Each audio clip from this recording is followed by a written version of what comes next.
सब रख लिया ना बेटा? हाँ जी। ठीक तरह से चेक कर लिया। राधिका सिर्फ 3 दिन के लिए दुबई जा रही थी, इतने बड़े बैग की क्या जरूरत है? अपने लिए जरूरत नहीं है पर बच्चों के लिए जरूरी है। मम्मी हमने अपनी लिस्ट तैयार कर ली है। मैं भी। अच्छा लाइए। नहीं मैं पढ़ के सुनाऊंगा। ओके सुनाइए। Video games, toys, super hero dress और गेम। अरे बाप। और आप? Clip, video games, toys, dolls. Mummy मेरा फोन खराब हो गया, नया ले दो ना। अच्छा जी सब ले आऊंगी और आपके लिए मोबाइल भी ले आऊंगी। इधर जल्दी आइए।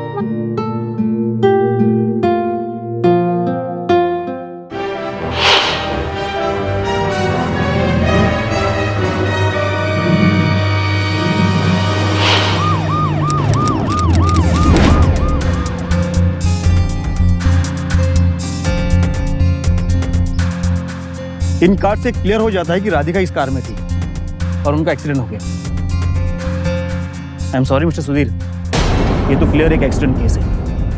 हमने सारा जंगल छान मारा लेकिन राधिका की लाश हमें कहीं नहीं मिली। और आए दिन यहाँ पर शेर चीते आते रहते हैं, हो सकता है कोई शेर या चीता उठा ले गया हो। इम्पॉसिबल। मतलब ये सर कि राधिका दुबई जा रही थी और एयरपोर्ट के रास्ते से इस हाईवे का रास्ता बिल्कुल उल्टी तरफ है। उसकी गाड़ी का एक्सीडेंट यहाँ कैसे हो सकता है? 5 जुलाई 2012 मुंबई। एक हंसते खेलते परिवार की खुशियां उस वक्त बिखर गईं जब यह खबर मिली कि राधिका की एक एक्सीडेंट में मौत हो गई। होनी अनहोनी को तो कोई नहीं टाल सकता, लेकिन यहां मामला थोड़ा अलग था। दरअसल राधिका 3 दिनों के लिए दुबई गई थी, लेकिन उसका एक्सीडेंट हुआ मुंबई पुणे हाईवे पर। अब सवाल यह उठता है कि राधिका मुंबई पुणे हाईवे पर क्या कर रही थी? क्या यह कोई हादसा था या फिर कोई ऐसी गुत्थी थी जिसने इस भरे पूरे परिवार को अपनी चपेट में ले लिया था?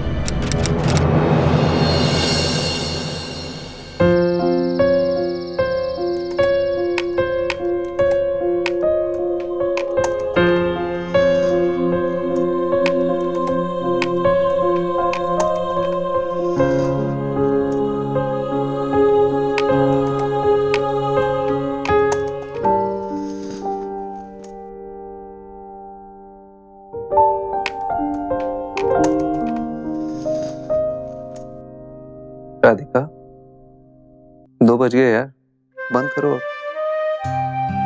क्या करूं बट वो दुबई वाली प्रेजेंटेशन भी तो बनाना है ना। हमारी कोई पर्सनल लाइफ भी है या नहीं? पिछले 5 महीने से देख रहा हूँ तुम किसी ना किसी प्रोजेक्ट को लेकर इतनी बिजी हो जाती हो।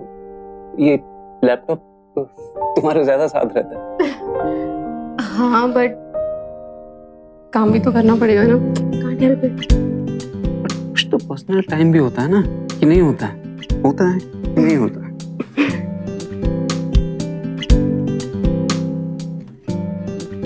कम से देर सोते हैं। I'm really tired। चलो चलो चलो जल्दी जल्दी।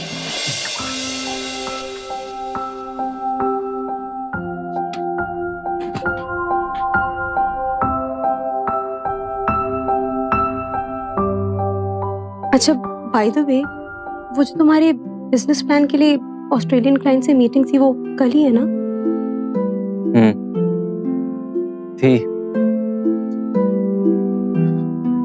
पोस्टपोन हो गई अगले हफ्ते तक के लिए।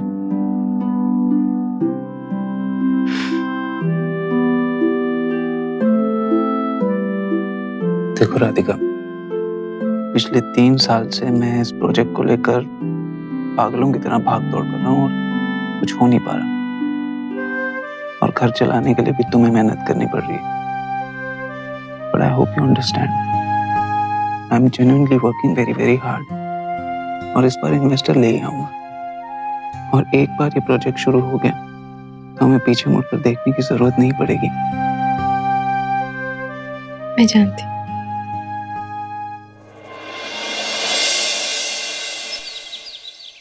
चलो बेटा दूध पी लो।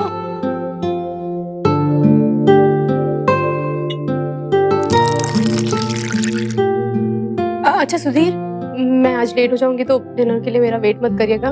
आज फिर मैंने सोचा था आज हम लोग कुछ टाइम साथ में स्पेंड कर लेंगे। यार तुम्हारे इस दुबई के प्रोजेक्ट की वजह से पिछले 5 महीने से तुम इतनी बिजी हो कि not got any time together. I know, but क्या करूँ, वो क्लाइंट के साथ डिनर है, so I just can't avoid that.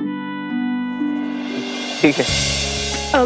माँ जी, मैंने मेड को फोन कर दिया है, आपको जो भी खाना होगा आप बनवा लीजिएगा। ठीक है बेटा, तुम चिंता मत करना।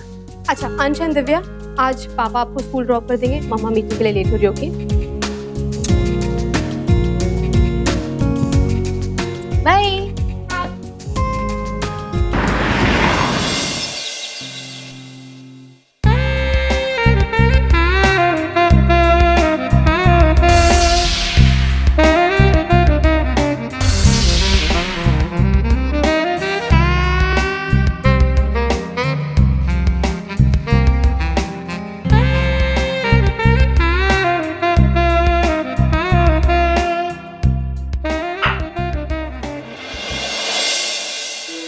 सर आप तुम आ गए?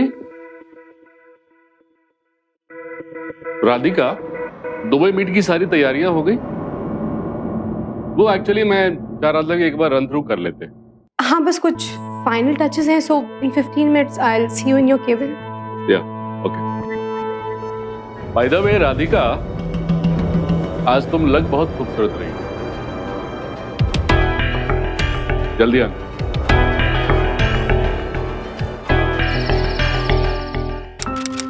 सब रख लिया ना बेटा? हाँ जी। ठीक तरह से चेक कर लिया। राधिका सिर्फ 3 दिन के लिए दुबई जा रही, इतने बड़े बैग की क्या जरूरत है? अपने लिए जरूरत नहीं है, पर बच्चों के लिए जरूरी है। मम्मी मम्मी, मैंने भी अपनी लिस्ट तैयार कर ली है। मैं भी। अच्छा लाइए। नहीं नहीं, मैं पढ़ के सुनाऊंगा। ओके सुनाइए। Video games, toys, super hero dress और गेम। ये बाप, और आप? Clip, video games, toys, dolls. Mummy मेरा फोन खराब हो गया, नया ले दो ना। अच्छा जी, सब ले आऊंगी, और आपके लिए मोबाइल भी ले आऊंगी। अब इधर जल्दी आइए।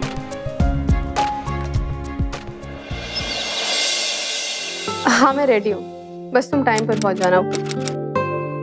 अच्छा सुनो, मैं बाद में कॉल करती हूँ। बाय। ओहो, आप दोनों तो रेडी हो गए। सो किसने रेडी किया आपको आज? दादी ने किया?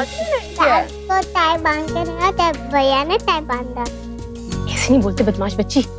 अच्छा सुनो, आप दोनों दादी को बिल्कुल तंग नहीं करेंगे, ओके? वो थोड़े दिन के लिए आई है, तो आप दोनों उनकी हेल्प करेंगे ना, ठीक है? अब से आपको पापा होमवर्क करवाएंगे, फाइन, बट नो शैतानी। और टिफिन बॉक्स बिल्कुल खत्म होना चाहिए। हाँ ना, अगर घर पर आया ना तो मम्मा गुस्सा हो जाएंगी। ओके? Yup, okay. चलो अब आप दोनों स्कूल जाएं, ठीक है? Bye bye.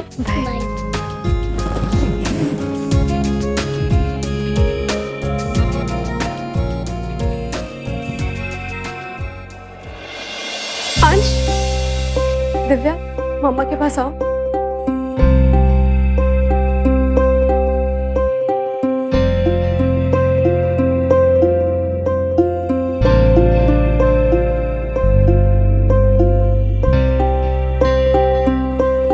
मम्मा आप दोनों को बहुत प्यार करती है। मैं भी करता हूँ, और मैं भी करता हूँ।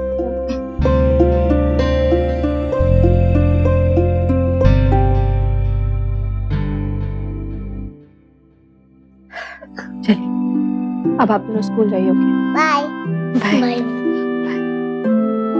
बाय। क्या हुआ? यू ओके ना? I am fine. टैक्सी क्यों बुलाई? मैं ही तुम्हें छोड़ रहा था ना। इट्स ओके सुधीर, मैं अकेली टैक्सी में जा सकती हूँ।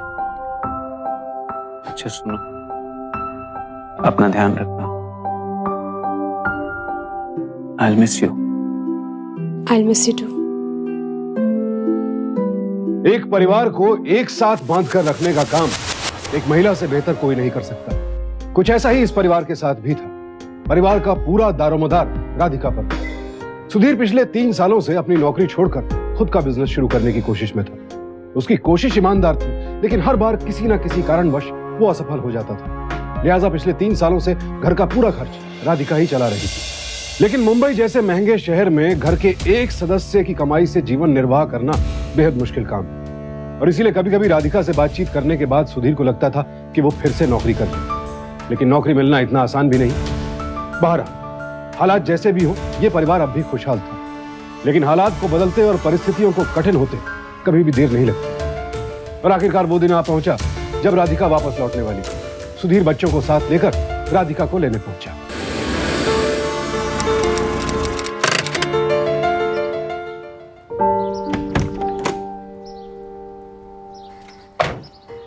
मैं अभी मामा को लेकर आता हूँ। मैं मम्मी से लड़ाई करूंगा, उन्होंने मुझे दुबई से फोन भी नहीं किया। हाँ हाँ लड़ेंगे भाई, बहुत लड़ेंगे। ये कोई बात हुई? अपने बच्चों से फोन पर बात ही नहीं की, फोन भी ऑफ कर दिया। जब से दुबई गई है किसी से कोई कांटेक्ट नहीं। हम सब मिलकर लड़ाई करेंगे, ठीक है? मैं भी चल रही। पापा प्लीज मुझे ले जाओ ना। तेरे भैया बैठे हैं ना, मैं भी बैठी हूँ। हम साथ में बैठेंगे बेटा। हाँ बेटा, आप दोनों दादी के साथ गाड़ी में बैठो, मैं मामा को लेकर आता हूँ। Okay? Okay okay.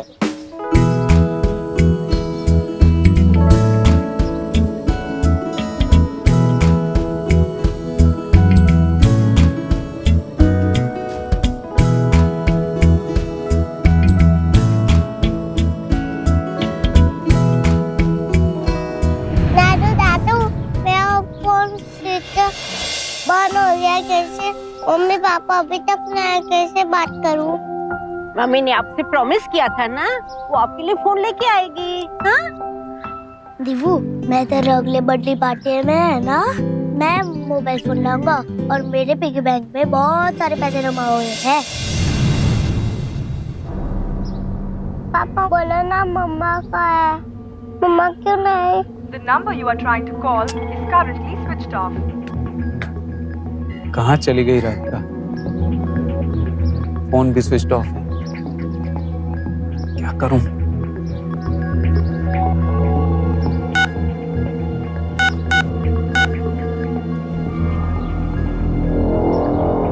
Hello hello, अब विक्रम जी से बात हो सकती है? मैं आपके घर पे आने वाला था आज। राधिका जी कहाँ हैं आजकल? सर यही पूछने तो मैं आपके पास आया हूँ। मैं अभी एयरपोर्ट से वापस आ रहा हूँ और राधिका दुबई की फ्लाइट से लौटी नहीं। दुबई? क्या बात कर रहे हैं आप? जब वो दुबई गई ही नहीं तो वहां से वापस कैसे लौटेगी? क्या सर, ये क्या कह रहे हैं आप? मिस्टर शर्मा, मैं कल ही दुबई से लौटा। राधिका वहां पहुंची ही नहीं। इनफैक्ट इमरजेंसी में मुझे खुद प्रेजेंटेशन देना पड़ गया। यकीन नहीं आ रहा कि राधिका इतनी गैर जिम्मेदार कैसे हो सकती है। ऐसा कैसे हो सकता है? राधिका दुबई नहीं पहुंची है, ये बात सुनकर सुधीर बेचैन हो गया। अब वो ये सोच सोचकर परेशान था कि 3 दिनों से राधिका कहाँ होगी, किस हाल में होगी। उसने अपने दोस्तों और रिश्तेदारों के घर फोन कर राधिका के बारे में पूछा, लेकिन किसी को राधिका की कोई खबर नहीं थी। ऐसे में एक दिन बीत गया। घर पर उसकी माँ भी परेशान थी। हालांकि उसने बच्चों को राधिका के दुबई ना पहुंचने वाली बात नहीं बताई थी, लेकिन उनके मुंह पर हर वक्त एक ही सवाल रहता कि मम्मी कब आएगी। समय निकलता जा रहा था और राधिका की कोई खबर नहीं मिल रही थी। आखिरकार सुधीर ने दोस्तों के मशवरे पर राधिका का पता लगाने के लिए पुलिस की मदद लेने की सोची। यानी आपके मुताबिक राधिका अराइवल पर आई नहीं और उनके बॉस विक्रम शर्मा के मुताबिक वो दुबई पहुंची नहीं। इस दौरान कभी आपने राधिका से कांटेक्ट करने की कोशिश नहीं की? मैंने फोन ट्राई किया कई बार, लेकिन स्विच ऑफ आया। पर मैंने ज्यादा चिंता नहीं की, क्योंकि अक्सर जब वो बिजी होती है तो फोन बंद कर देती है। अच्छा, मुझे ये बताइए कि आप दोनों में कोई मनमुटाव, झगड़ा वगैरह उनके दुबई जाने से पहले? जी नहीं, बिल्कुल नहीं। लेकिन हैरानी की बात तो यह है कि उसने बच्चों तक को फोन नहीं किया। ठीक है, उनकी किसी से दुश्मनी? नहीं। हम अपनी इन्वेस्टिगेशन शुरू करते हैं, और हाँ, अगर आपको फिरौती के लिए कोई भी फोन आए फिरौती? तो तुरंत हमें खबर कर दे, क्योंकि ये किडनैपिंग का केस भी हो सकता है। किडनैपिंग? जी हाँ।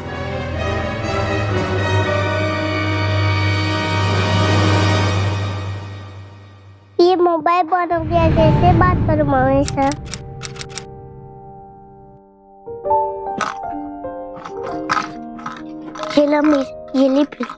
ये मेरा पिगी बैंक। इसमें से जितने पैसे चाहिए उतने ले ले और नया फोन खरीद ले। अरे वाह बेटा, सुबह से कुछ खाया नहीं, चलो थोड़ा बहुत कुछ खा लो। हाँ मैं नहीं खाओगे मम्मी से अच्छे खाओगे। थोड़ा तो खाओ ना बेटा। अरे मेरा बेटा, आपको पता है मेरी आज मम्मा से बात हुई थी। मम्मा ने बोला उस दिन मेरी बहुत जरूरी मीटिंग आ गई, इसलिए मैं वापस आ नहीं पाई। जल्दी वापस आ जाऊंगी, पर उनकी एक शर्त, अगर आप खाना नहीं खाओगे, दादी को तंग करोगे, तो फिर वो नहीं आएंगे। तो हम लोग खाना खा लें क्या? हाँ, मम्मी गुस्सा हो जाएगी। हाँ, अरे वाह, आ जाओ आ जाओ बेटा, आ जाओ। ले बेटा। हाँ वेरी गुड, लो ये पोंछ लो। हाँ जी इंस्पेक्टर साहब। हाँ मिस्टर सुधीर, एक कार मिली है खाई में गिरी हुई और उसमें कुछ एविडेंस मिले हैं जो राधिका के हैं। क्या आप आ सकते हो उसकी शिनाख्त के लिए? जी सर, मैं आ रहा हूँ।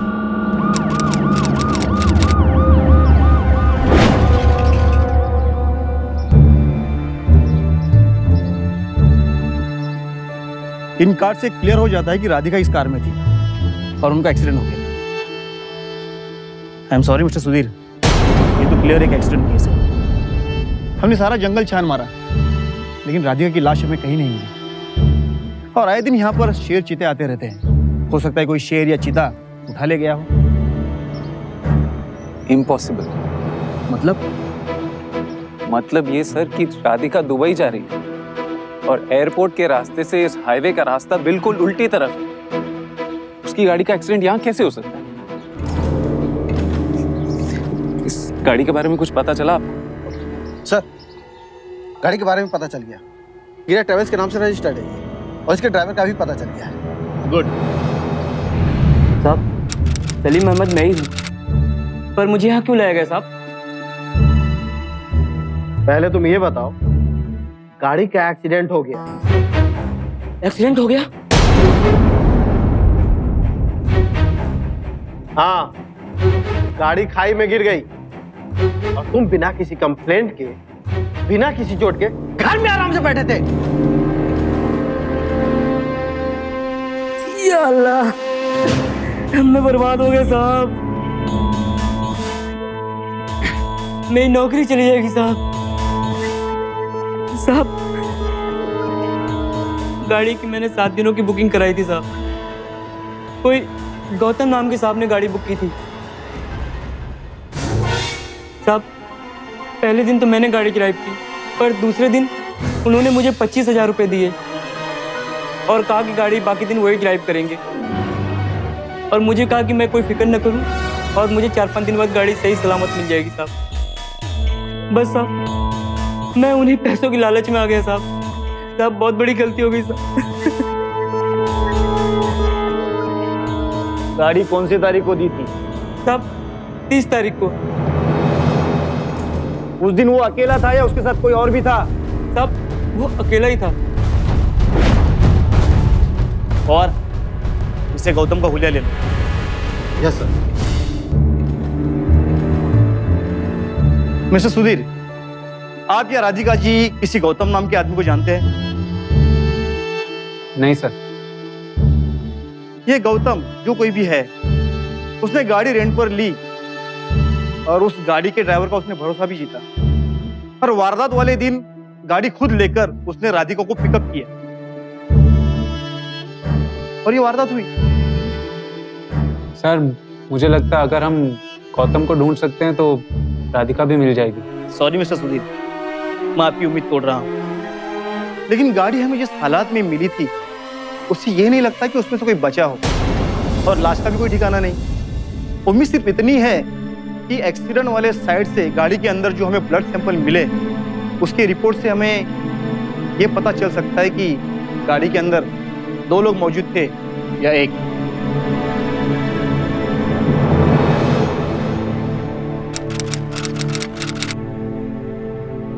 एक्सक्यूज मी, मुझे आप लोगों की कुछ हेल्प चाहिए। प्लीज आप लोग इस स्केच को देखकर मुझे बता सकते हैं कि आपने इसे कहीं देखा है? Please help me.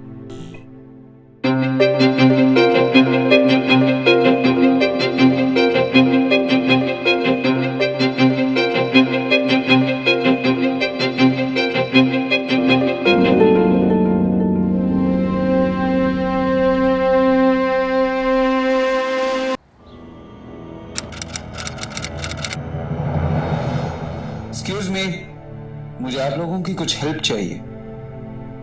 प्लीज आप लोग इस स्केच को देखकर मुझे बता सकते हैं कि आपने इसे कहीं देखा है? Please help me.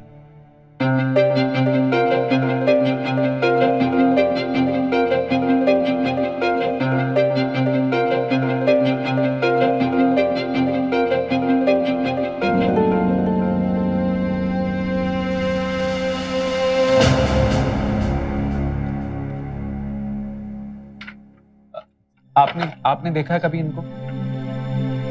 सर, इस आदमी को तो मैं नहीं जानता, लेकिन इतना जरूर जानता हूँ कि राधिका मैडम एक बहुत अच्छी औरत थी।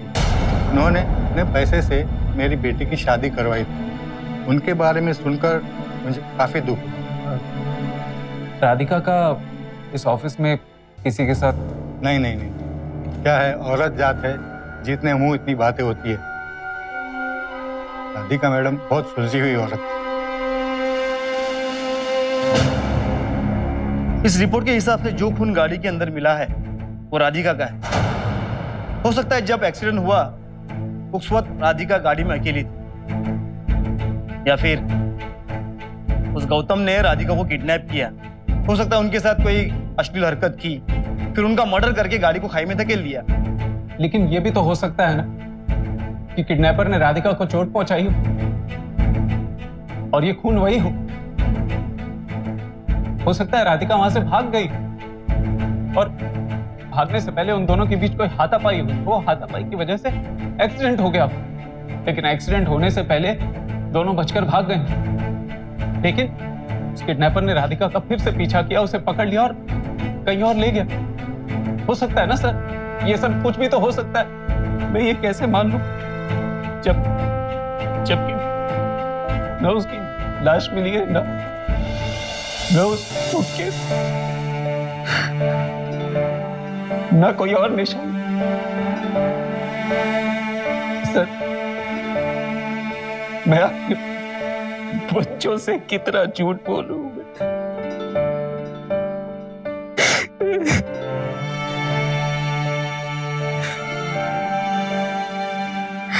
कितना झूठ बोलूं मैं उनसे। इस केस को सॉल्व करना बहुत जरूरी है, हम सबके लिए बहुत जरूरी है। पता नहीं क्या हुआ उसके साथ, कहाँ है वो। इन सारे सवालों का जवाब ढूंढना बहुत जरूरी है, नहीं तो मैं जिंदगी भर यूं ही घूमता रहूंगा और इन सवालों का जवाब सिर्फ गौतम के पास। हाँ सर, गौतम के पास। सुधीर का विश्वास अपनी जगह अटल था।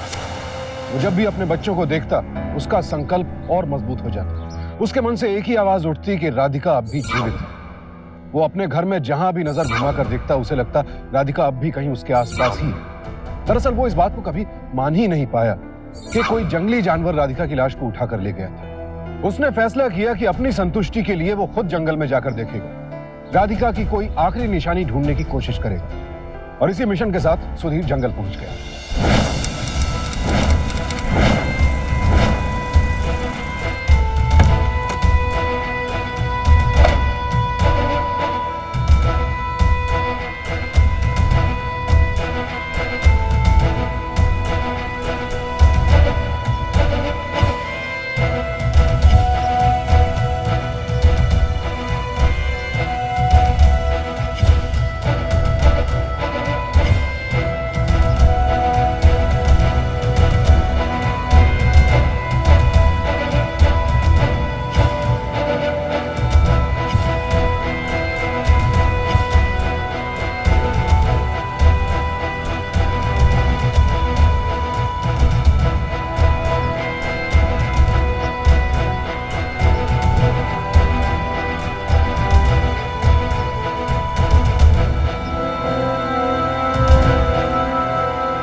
क्या लेंगे साहब?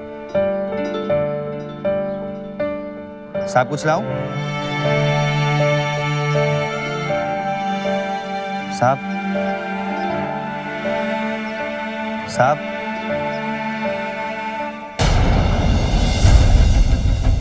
ये मोबाइल कहाँ से आया तेरे पास? साहब ये फोन मेरा है साहब। मेरा? मेरी बीवी का मोबाइल है, ये कहाँ से आया तेरे पास? बोल, कहाँ छुपा के रखा मेरी बीवी को? साहब ये फोन साहब मेरा नहीं है साहब, मैं तो जंगल की तरफ गया था जब कार का एक्सीडेंट देखा साहब। निकाल इसको। पुलिस को भी मैंने फोन किया साहब, और जब ऊपर की तरफ आ रहा था तब ये मुझे झाड़ में पड़ा हुआ मिला साहब। साहब बस मुझे कुछ नहीं पता साहब। वहाँ कोई लाश मिली थी तुझे? नहीं साहब, वहाँ पे कोई लाश नहीं मिली, और ना ही इस फोन के अलावा मैंने कुछ उठाया साहब, कसम से साहब।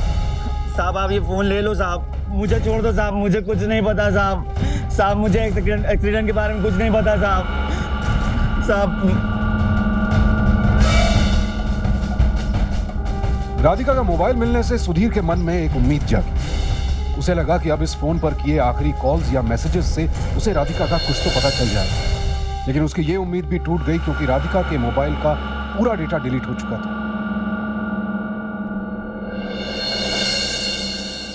तभी सुधीर को एक और विचार आया। उसने राधिका के ईमेल अकाउंट और सोशल नेटवर्क साइट्स का पासवर्ड क्रैक करवाने की सोची कि कहीं उन पर आए मैसेजेस और मेल्स से राधिका की कुछ इंफॉर्मेशन मिल सके।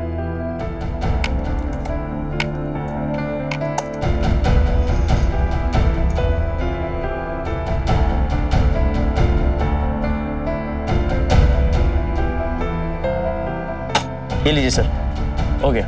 हो गया? हाँ, मैम का ईमेल अकाउंट खुल गया और ये रहा उसका पासवर्ड। मैं चलता हूँ, आपका काम तो हो गया। Thank you so much sir.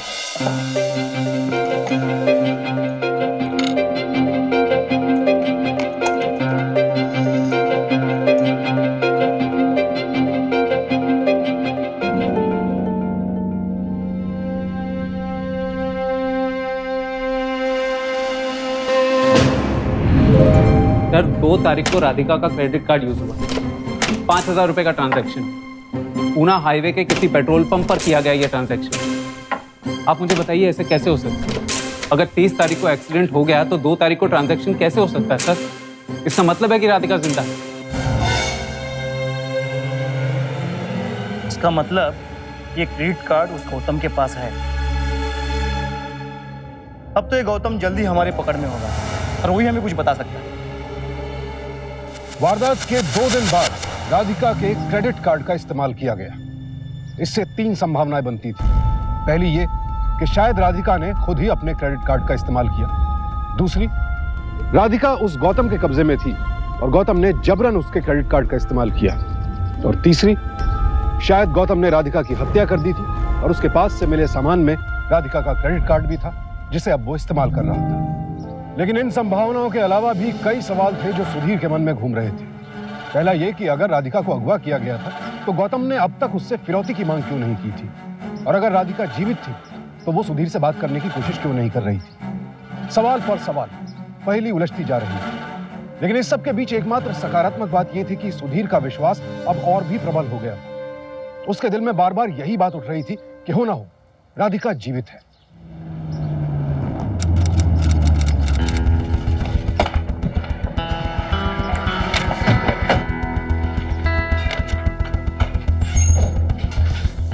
Ji sir, ये ट्रांजेक्शन आपके यहाँ से हुआ है? जी हाँ सर, ये ट्रांजैक्शन तो हमारी दुकान का है। कैमरा चालू है? जी हाँ। हमें फुटेज देखना है 2 तारीख का। बिल्कुल sir, 1 minute sir.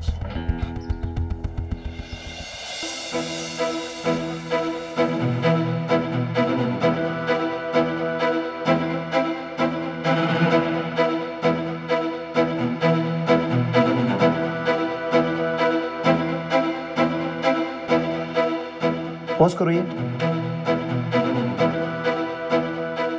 Yes, I was right. ये गौतम का ही काम हो सकता है। मेरी राधिका खतरे में। थैंक यू, चलिए।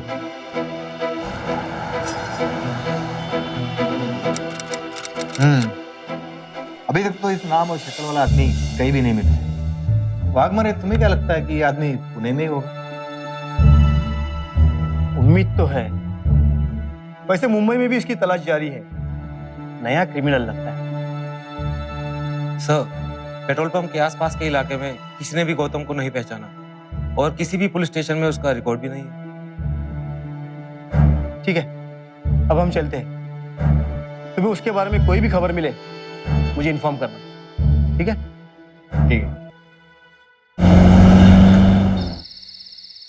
हेलो मम्मा। मम्मा का फोन है? हाँ, मम्मा का फोन। हेलो मम्मा, तुमने मुझे उल्लू बनाया। ये लो। पापा, मेरा फोन खराब हो गया, कैसे बात करूं मम्मी से? फोन खराब हो गया आपका? लाओ। अरे हाँ, कोई बात नहीं, मैं इसे कल सुबह तक ठीक करा दूंगा। देखो अंश नाराज हो गया, जाओ मनाओ उसे, जाओ। पता नहीं राधिका का कब पता लगेगा। मुझे तो इन बच्चों की बहुत ही फिक्र हो रही है। इनका क्या होगा? हाँ,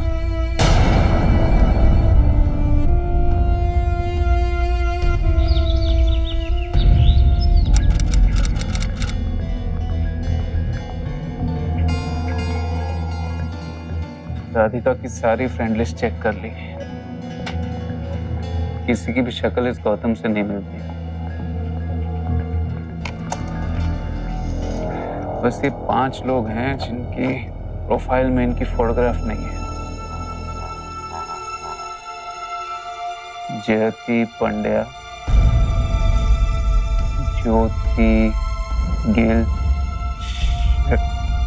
मोहम्मद शमीम।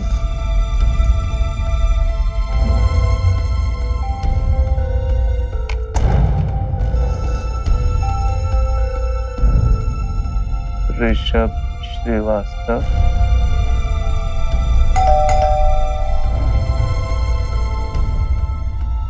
यासीन,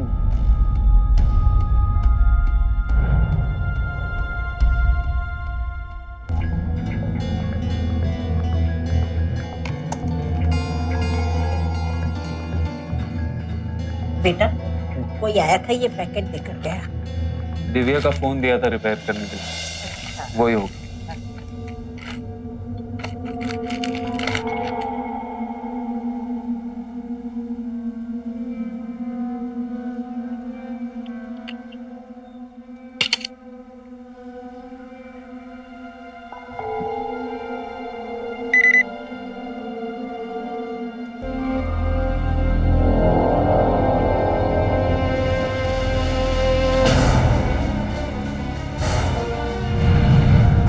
सर ये 3 जुलाई का मैसेज है सर, एक्सीडेंट के बाद। ये नंबर राधिका का नहीं है सर, बट इससे क्लियरली साबित होता है कि राधिका जिंदा है। उसे उस गौतम ने किडनैप कर रखा है और जैसे ही उसे मौका मिला उसने दिव्या को मैसेज किया। हम तक मैसेज पहुंच नहीं पाया, but please sir, I think she is alive. आप इसके डिटेल्स निकालिए सर, प्लीज। और इसकी डिटेल्स मंगवाओ। दिव्या के मोबाइल पर किसी अनजान नंबर से आए राधिका के मैसेज से सुधीर के मन में उसके जिंदा होने की उम्मीद तो बढ़ गई, लेकिन साथ ही उसकी परेशानी भी कि हो ना हो राधिका किसी बड़े खतरे में है। उसने तुरंत पुलिस इंस्पेक्टर को इस बात की सूचना दी और उन्होंने उस मोबाइल नंबर के यूजर की डिटेल्स निकलवाने का आदेश दिया। सर, ये रही रिपोर्ट।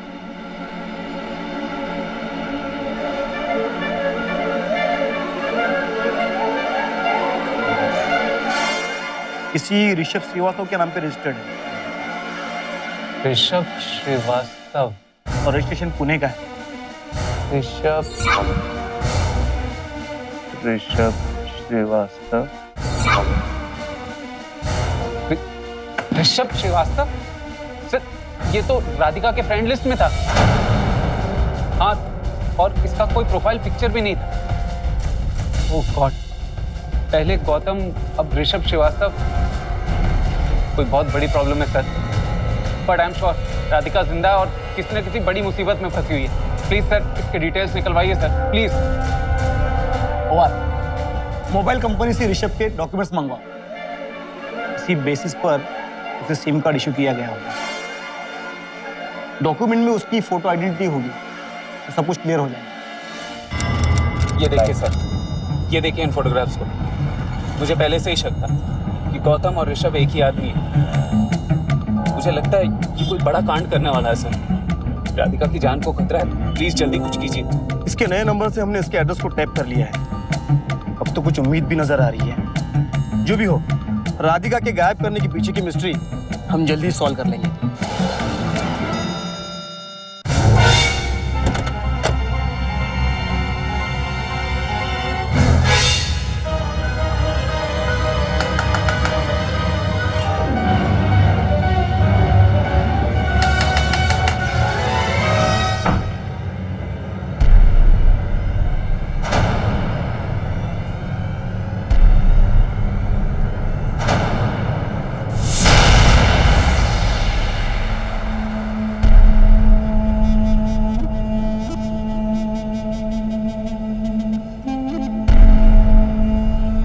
कौन है डार्लिंग?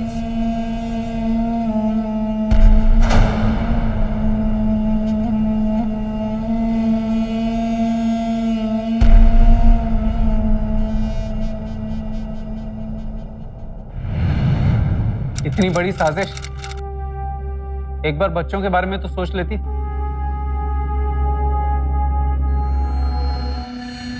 ऊब चुकी थी मैं सुधीर, तुमसे और तुम्हारे उस बकवास बिजनेस प्लान के ड्रीम से। रोज रोज काम कर करके और घर पे बच्चे संभाल क्या था हमारी लाइफ में? एक छुट्टी थी, इतनी सेविंग्स थी कि हम एक भी फेस्टिवल अच्छे से सेलिब्रेट कर पाए। एक खर्चा खत्म नहीं होता था और दूसरा सामने खड़ा होता।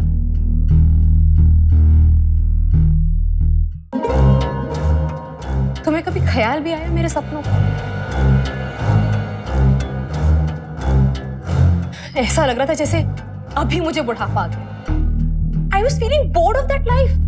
I was tired. I was tired of you, Sudhir.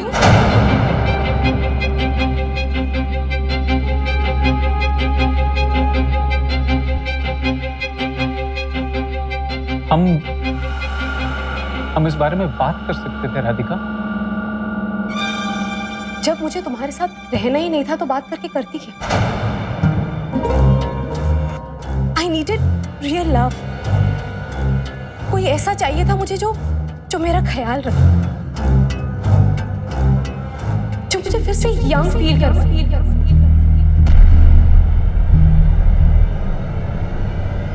And I'm really sorry to say, but तुम में वो बात रही नहीं।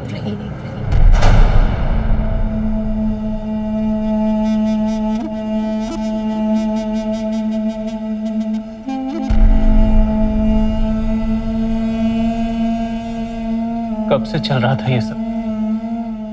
पिछले 6 महीनों से।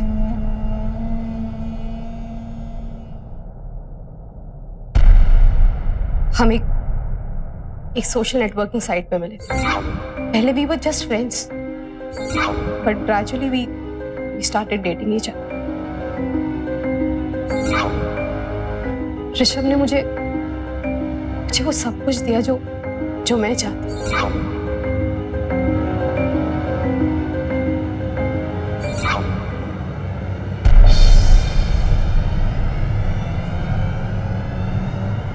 और जो तुम मुझे कभी नहीं दे पाए।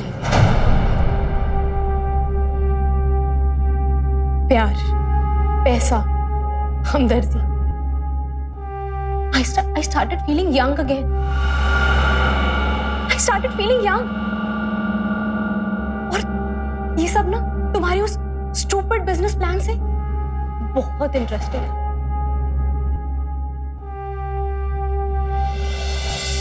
हम सारी रात चैट करते और फिर भी वो हर रोज मुझे ऑफिस के बाद मिलने आते। In fact you know what, Rishabh और तुम्हारा तो कोई कंपैरिजन ही नहीं, because you have always been like this.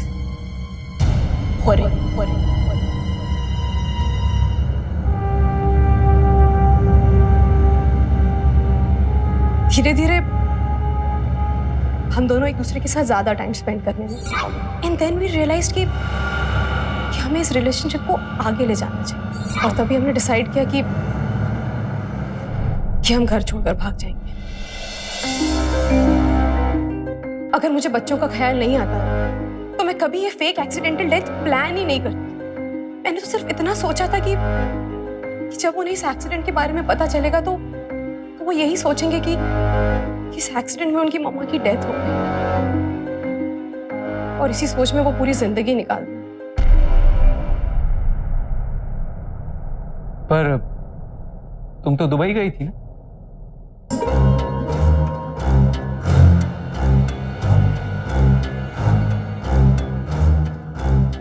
Dubai जाने के एक दिन पहले ऋषभ ने गौतम के नाम से एक कार बुक की थी। हमने ड्राइवर को भी इस प्लान में इन्वॉल्व कर लिया। बहुत सोच समझकर हमने एक ऐसा स्पॉट डिसाइड किया जहां जंगली जानवरों का खतरा हो। फिर वो सारी चीजें, credit card, debit card, in fact मेरे वो ब्लड स्टेन्स, वो भी हमारा ही प्लान था। और इसके बाद हमने उस कार को खाई में धकेल दिया।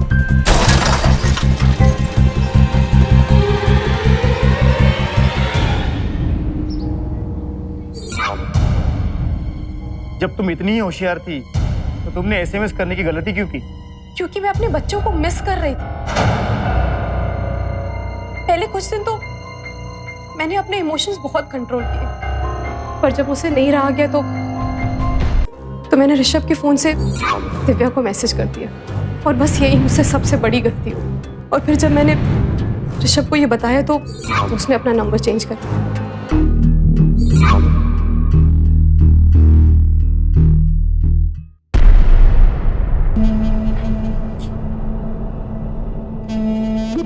I wish you were dead. पति पत्नी का रिश्ता प्यार का, विश्वास का, साथ का एक अटूट रिश्ता माना जाता है। एक ऐसा रिश्ता जिसके सहारे इंसान अपनी पूरी जिंदगी बिताना चाहता है, लेकिन जब वो सहारा ही धोखा दे जाए तो इंसान का जीवन बिखर जाता है। कुछ ऐसा ही सुधीर के साथ हुआ। अपनी पत्नी के प्रति उसकी वफादारी और उसके प्यार ने उसे इतनी हिम्मत दी कि वो फाइट बैक कर सके, अपनी पत्नी को ढूंढ निकाले। लेकिन जब सच सामने आया तो उसकी दुनिया बिखर गई। लेकिन अब उसे तो अपना जहान संवारना ही था, और अपने बच्चों के लिए कभी पिता का तो कभी मां का फर्ज अदा करना ही था। अंश, दिव्या, आओ बेटा।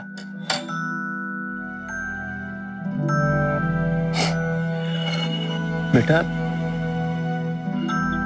मैं आपके मामा के पास गया था उनको लेने के लिए। मैंने उनसे कहा कि छोटी सी दिव्या और अंश आपको बहुत याद करते, लेकिन मम्मा ने कहा कि वो नहीं आएगी, आपकी मम्मा मर गई बेटा।